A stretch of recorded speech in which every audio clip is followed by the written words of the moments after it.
horrible through the last two corners, and now there's Kimi Raikkonen starting his flying lap into Copse corner. Here's a man with an awful lot on his mind. Whatever happens here, he's going to have to go 10 places back on the grid. Same scenario as the French Grand Prix last weekend. He hangs it all out because he wants to be as far up the grid as he possibly can be. He'll want to see P1 at the end of this lap because that'll mean P11 and an opportunity to attack. He knows his teammate Montoya is going to be at the front of the grid tomorrow. It is all to play for tactically, and Raikkonen is sticking it on the line here. He's almost 0.4 of a second faster than Jenson Button. Remember though, he'll go 10 places back from wherever he gets. well wide in Stowe corner, just about got away with it, but he would have given a little bit away there, but so fast down to the first sector. But surely he's not going to go light. He's got to carry some fuel to get him a good distance into this Grand Prix. But you're right, P11 would be the best, would at least save him something. He was 13th on the grid last weekend, finished second. If he can get up to 11, he's got a half a chance still of winning the Grand Prix. Different line altogether to Button through the final part of the complex, but still a third of a second up. This is to put pressure on Alonso, who's now warming up for his flying lap. He'll be the last man to go. He'll be told what Raikkonen's done. He wants to put as much pressure as he possibly can on him to remind him he'll come through the field tomorrow. This has been a special one from Kimi Raikkonen. He goes across the line just under 0.3 of a second ahead of Jenson Button, and Ron Dennis loves it.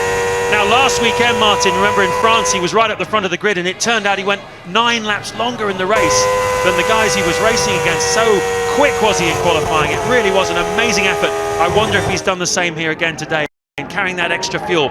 We'll find out in the Grand Prix tomorrow. Here's a man with who's going to try and snatch the pole then from Jenson Button. Well, Raikkonen's a 10 out of 10 driver for this year, no doubt about it, and so is this man, Fernando Alonso. He's been supreme. He's managed to keep himself in the hunt at every kind of racetrack all over the world that we've been so far this year.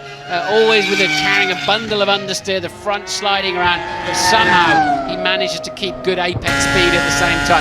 Don't know how, but it works for him. Well, he's a 10th down on Raikkonen after one sector. Very quickly, Michael Schumacher, we missed him out. Marks out of 10. People at home will want to know what you think. 9 for Michael. I think he's put in some stellar performances from time to time, but Alonso now, can he beat Button? I tell you what, that's going to be close, James. It certainly is. Jenson Button a 1:20.207, and Alonso is 0.3 faster than him after the first sector, so he certainly was on target after sector 1. He's coming towards the end of sector 2, rips underneath bridge. A blur to all the people standing underneath, and he's a 100th up on Raikkonen. Never mind Jenson Button. This looks like it's going to nick the pole away from Jenson Button. Remember, Raikkonen will go back 10 places. This has been another one of those laps from Fernando Alonso, who seems to qualify so very well. He's never raced here well. 10th is his best result. This is to set himself up for tomorrow for victory at Silverstone. He goes across the line 2/100ths of a second faster than Kimi Raikkonen, and that is a net pole. He takes it away from Jenson Button. Kimi Raikkonen will go down to 12th on the grid, so it was a double whammy as far as Kimi Raikkonen's concerned. And live now is a disappointed man, I imagine. Jenson Button